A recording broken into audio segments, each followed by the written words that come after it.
Hello friends, నమస్తే. Welcome back to my YouTube channel. So my dear friends, నాదొక చిన్న confusion ఏంటంటే, ఇప్పుడు మనం వర్షాకాలంలో ఉన్నామా ఎండాకాలంలో ఉన్నామా అనేది ఒక చిన్న కన్ఫ్యూజన్ అయితే ఉంది. ఎందుకంటే కొన్ని దేశాల్లో అయితే 2 కాలాలు మాత్రమే కనిపిస్తాయి. ఎస్పెషల్లీ మన భారతదేశంలో 3 కాలాలు సమాంతరంగా ఉంటాయి. 4 నెలలు వేసవికాలం ఉంటాయి, 4 నెలలు చలికాలం, 4 నెలలు వర్షాకాలం, ఇలా మన దేశంలోనే కనిపిస్తాయి. వేరే దేశంలో వర్షాకాలం తక్కువ ఉండి చలికాలము ఎండాకాలం అనేది కనిపిస్తూ ఉంటుంది. ఇకపోతే మన భారతదేశంలో గత 20 సంవత్సరాల నుంచి వాతావరణంలో చాలా రకాల మార్పులు వస్తున్నాయని చెప్పి వాతావరణ నిపుణులు కావచ్చు, సైంటిస్టులు కానీ చెప్తూ వస్తున్నారు. అసలు ఈ సంవత్సరము గతంలో ఎప్పుడు లేనంతగా మనం మే నెలలోనే ఉన్నాం. మే నెలలో ఫస్ట్ సెకండ్ వీక్లో తీవ్రమైనటువంటి ఎండలు వడగాలు ఉంటూ సెకండ్ థర్డ్ వీక్ నుంచి పూర్తిగా వర్షాలు అయితే బాగా తెలుగు రాష్ట్రాల్లోనే కాకుండా వివిధ స్టేట్లలో అలాగే వేరే దేశాల్లో కూడా విస్తృతంగా వర్షాలు అయితే కురుస్తున్నాయి, కుంభవృష్టి అని మనం చూస్తూ వస్తున్నాం. నాదొక డౌట్ ఏంటంటే, మన తెలంగాణలో ఒక నానుడి ఉండేది. మే నెల ఏదైతే మే మాసంలో రోహిణి కార్తె అనేది ఏర్పడుతుంది. ఆ రోహిణి కార్తెకి రోకర్లు బండలైనా సరే పగిలే అంత ఎండలు ఉంటాయని చెప్పేసి చాలామంది ఇక్కడ ఈ ప్రాంతంలో తెలంగాణ ప్రాంతంలో విశ్వసిస్తూ ఉంటారు. రోహిణి కార్తెలో ఆ ఎండ తీవ్రతకి రోకలి బండలైనా సరే పగులుతాయని చెప్పేసి అనేవాళ్ళు. ఇప్పుడైతే అలాంటి పరిస్థితి అయితే ఏం లేదు. ఎందుకంటే చాలా కూల్గా ఉంది. మార్నింగ్ ఒకలా వాతావరణం ఉంటే ఆఫ్టర్నూన్ ఇంకోలా వాతావరణం ఉంటుంది. ఈవినింగ్ వర్షం మనం చూస్తున్నాం. ఒకసారి మార్నింగ్ వర్షం ఉంటే ఆఫ్టర్నూన్ ఎండ ఉంటూ ఈవినింగ్ ఒక మేఘావృతమై కూల్గా ఉన్నట్టు ఉంది. 3 కాలాలు మనం ఒకటే రోజు మనం చూస్తూ వస్తున్నాం. ఈ నెల మొత్తం కంప్లీట్గా ఈ 2-3 సెకండ్ వీక్ నుంచి కంప్లీట్గా వర్షాలే ఉన్నాయి. వాతావరణ విశ్లేషకులు మాత్రం ఇది లానినో ప్రభావం వల్ల ఇలా జరుగుతుందని చెప్పి వాళ్ళు అంటున్నారు. ఈ లానినో కానీ గతంలో ఎల్నినో అని మనం వింటూ వస్తున్నాం. ఈ లానినో ప్రభావం కానీ ఎల్నినో ప్రభావం కానీ గత 20 సంవత్సరాల పూర్వం మనకు కనిపించింది లేదు. వాతావరణంలో మార్పులు కావచ్చు, ఎన్విరాన్మెంట్ పొల్యూషన్స్ కారణం వల్ల కావచ్చు, ప్రకృతి ఒక రీసైక్లింగ్ ప్రాసెస్ లో కావచ్చు, ఇలా జరుగుతుందేమో అని అనిపిస్తుంది. కాకపోతే ఈ లానినో ప్రభావం మనకి అతివృష్టిని తీసుకొని వచ్చే ప్రమాదం అయితే తప్పలేదు అని చెప్పి సైంటిస్టులు అయితే చెప్తున్నారు. ఈ లానినో ఏంటంటే, మనకి పసిఫిక్ మహాసముద్రం ఏదైతే ఉంటుందో ఆ మహాసముద్రం పైభాగంలో ఉన్నటువంటి ఉపరితలంలో ఉన్నటువంటి వాతావరణం చల్లబడిన తర్వాత ఆ చల్లబడిన ప్రాంతంలో ఉన్నటువంటి వాతావరణాన్ని బేస్ చేసుకుని ఇలాంటి మార్పులు అయితే మనకు వాతావరణంలో కనిపిస్తూ ఉంటాయి. లానినో ప్రభావం వల్ల ఆ పసిఫిక్ మహాసముద్రం పైభాగంలో ఉన్నటువంటి వాతావరణం చల్లబడడం వల్ల లానినో అని ఏర్పడి చాలా అతివృష్టి వర్షాలు, అంటే మనకు వర్షాకాలంలో ఋతుపవనం రాకముందే వర్షం తీవ్రత అనేది పెరిగిపోతుంది. వర్షాలు అయితే అధిక మోతాదులో పడతాయి. ఇది ఒక స్టేట్కి మాత్రమే కాకుండా మిగతా అన్ని స్టేట్లో కావచ్చు, అలాగే వేరే దేశాల్లో కూడా ఇలాంటి అబ్నార్మల్ అనేది వర్షాలు అయితే మనకు కనిపిస్తూ ఉంటాయి. కుంభవృష్టి అంటాం కదా, వాతావరణంలో మార్పుల కారణం వల్లనే ఈ అతివృష్టి అనేది మనకి ఏర్పడుతుంది.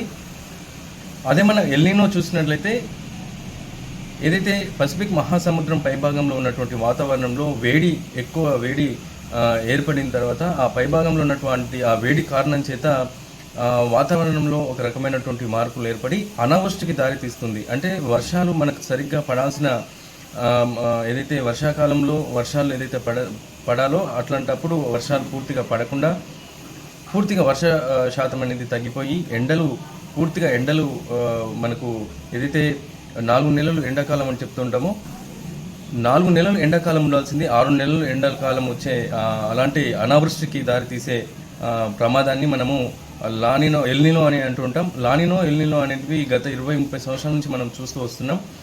దీనికి మెయిన్ రీజన్ ఏంటంటే, చాలామంది సైంటిస్టులు ఏం చెప్తున్నారంటే, మనకు వాతావరణంలో ఉన్నటువంటి పొల్యూషన్స్ మెయిన్ కారణం అని అంటున్నారు. మనిషి ఏదైనా సరే మంచి చేసినా చెడు చేసినా మనిషే కారకుడు కాబట్టి ప్రకృతికి విపరీతంగా మనం చేస్తున్నటువంటి ఈ పొల్యూషన్ని ప్రకృతి రీసైక్లింగ్ ప్రాసెస్లో మనకి ఈ వాతావరణంలో కల్పిస్తున్నటువంటి మార్పులు మనం అబ్జర్వ్ చేయొచ్చు. దయచేసి ప్రతి ఒక్కరూ అబ్జర్వ్ చేయాలి. ప్రతి ఒక్కరూ ఈ వాతావరణంలో ఉన్నటువంటి పొల్యూషన్స్ని నివారణ దిశగా మనం అడుగులు వేయాలి. అలాగే రాబో జనరేషన్ వారికి కూడా మనము ఈ వాతావరణంలో జరిగే ఈ ఏదైతే మనం పొల్యూషన్స్ కారణం వల్ల ఏదైతే గ్లోబల్ వార్మింగ్ జరుగుతుందో ఈ ప్రక్రియని రాబో జనరేషన్ వారు కూడా ఇలా ఉంటే ఇలా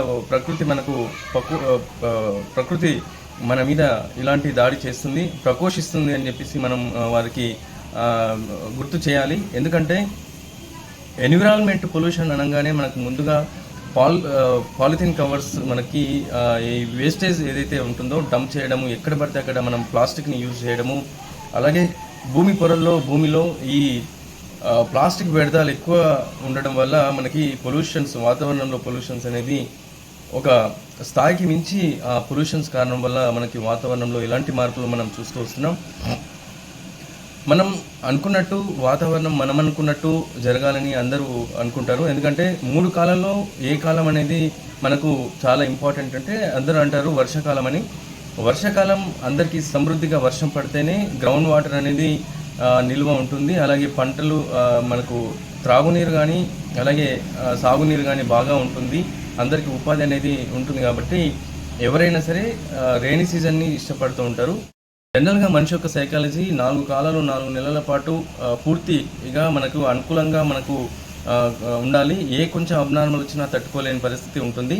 ఎందుకంటే కొంచెం బిఫోర్గా మనకు ఎల్రీగా మనకు వర్షాలు పడుతున్నా దాన్ని ఎందుకు ఇలా పడుతున్నాయని చెప్పి ఫీల్ అవుతుంటారు. కాకపోతే ఖచ్చితంగా మనకి వర్ష శాతం అనేది ఉండాలి, కానీ అది పూర్తిగా ఓవర్కమ్ అయిన తర్వాత అంటే పూర్తిగా అది అతివృష్టికి దారితీస్తే ఖచ్చితంగా మానవాళిపై ఎఫెక్ట్ అయితే ఉంటుంది. మనం మాత్రం అన్ని సరిగ్గా జరగాలని కోరుకుంటాము, మన స్వార్థము. ప్రకృతికి మాత్రం మనము విరుద్ధంగానే వెళ్తూ ఉంటాము.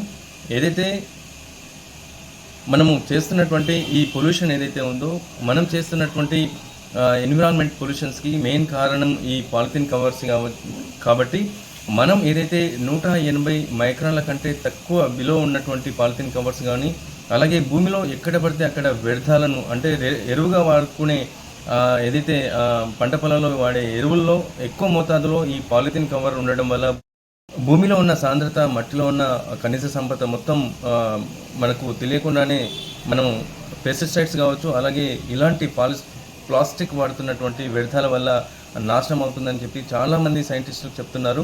దీన్ని ప్రతి ఒక్కరూ దృష్టిలో పెట్టుకోండి.